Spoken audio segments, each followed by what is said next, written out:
Hey, I'm Molly Tuttle, and in this lesson I'm going to be talking about more cross-picking, and we're going to do a second cross-picking pattern. So in the other cross-picking lesson we learned the first pattern, which when I think of cross-picking, it kind of reminds me of three-finger banjo playing, because banjo players, they have three banjo picks on and they're playing these rolls that are like patterns of three, often over songs that are in 4/4, so it creates this really cool rolling syncopation, which is something that I love about bluegrass music. And on guitar, we can emulate those different rolls that the banjo players do. The first pattern I taught was similar to a forward roll on the banjo, and this one is more similar to a backwards roll. So if we start on the 4th string, in this pattern, we're not going to be going up to the 3rd string and 2nd string. Now we're going to go from the 4th string, skip the 3rd string, go up to the 2nd string, and go back down to the 3rd string. So that's why it's the backwards roll. So we have 4th string, 2nd string, 3rd string.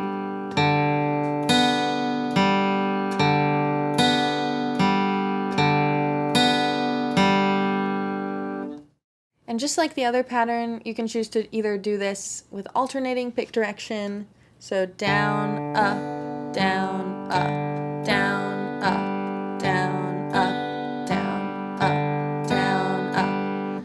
Or you can do kind of the reverse of the other picking pattern we learned before. Instead of down, down, up, now we're going to go down, up, down, up, up.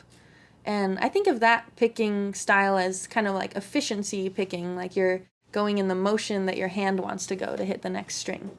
So we have down, up, down, up, up. So again, play around with the two different styles, see if you like the sound better of one, or maybe one feels a lot more comfortable to you. I'm so used to playing alternating pick direction that I usually stick with the alternating style unless I really want to go for a different sound. But again, it's very subtle differences. So with this pattern, just like the other one, we want to try to make it fit into a 4-beat measure of 4/4. So we're going to round this one out just like we did with the other one by going through the 3-note pattern twice and then tacking on 2 notes at the end.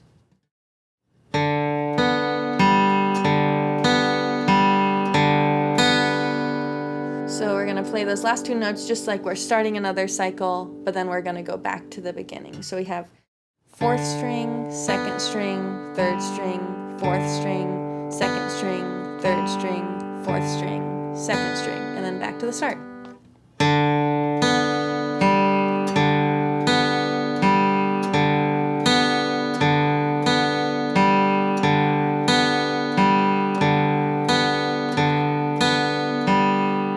Now try it on all the different string sets. So starting from the 3rd string.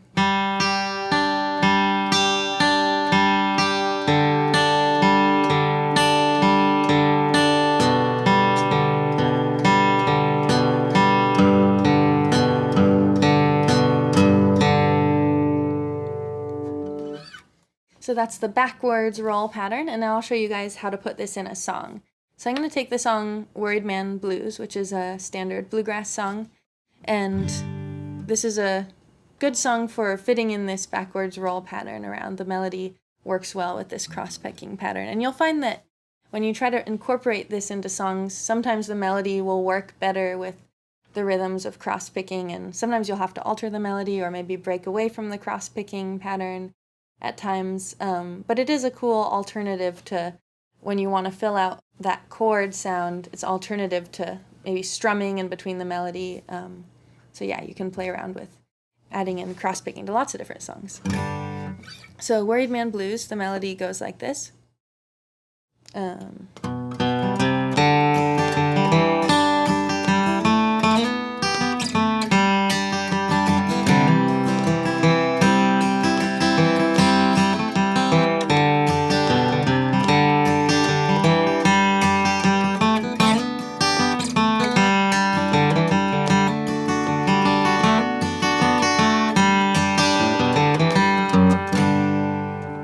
So see how I was strumming the chords so you could hear those chord changes around the melody? Now I'm going to replace that with cross-picking.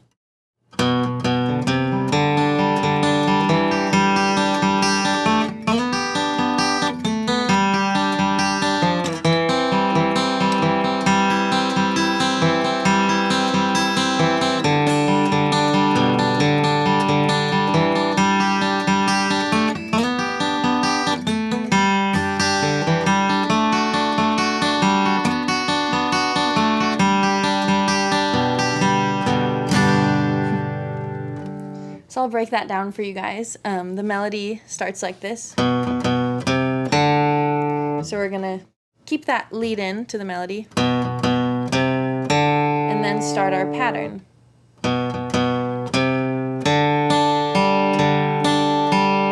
And I'm just keeping these 2 fingers of my G chord down with my left hand to keep those chord tones in there. And now, to get this next melody note, putting down my first finger on the 4th string. And you can kind of keep your hand right where it was for the G chord. So hear those last 2 notes of the pattern. Now switching up to the 3rd string. And I'm going to slide now, or just go right into this G triad. So we have barred 1st finger and 2nd finger.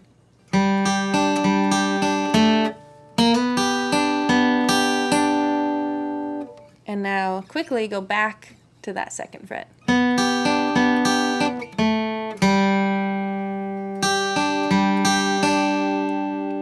Now we're about to go to the 4 chord. So I'm going to go. Now put down a 2-finger 4 chord.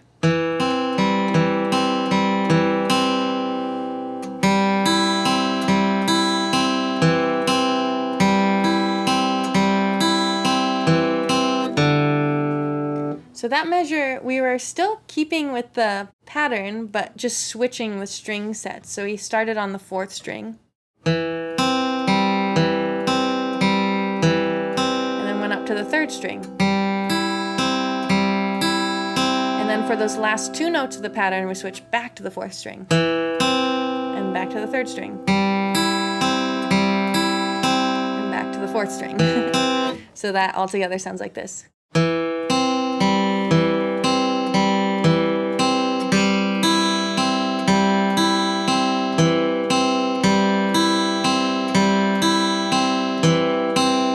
G chord.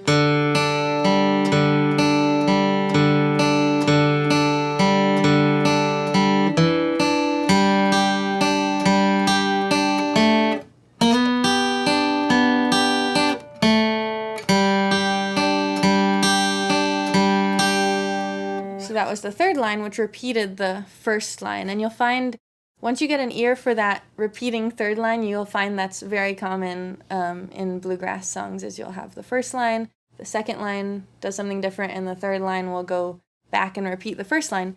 And then the last line we have the turnaround to the 5 chord. So I'll start from the 3rd line.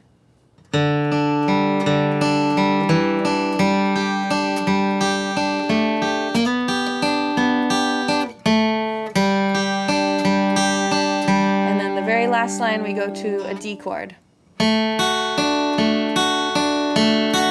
all the way through the pattern once, starting on the 3rd string, and then I'm going to put my pinky down, keep the D chord down, put your pinky on the 3rd string on the 4th fret.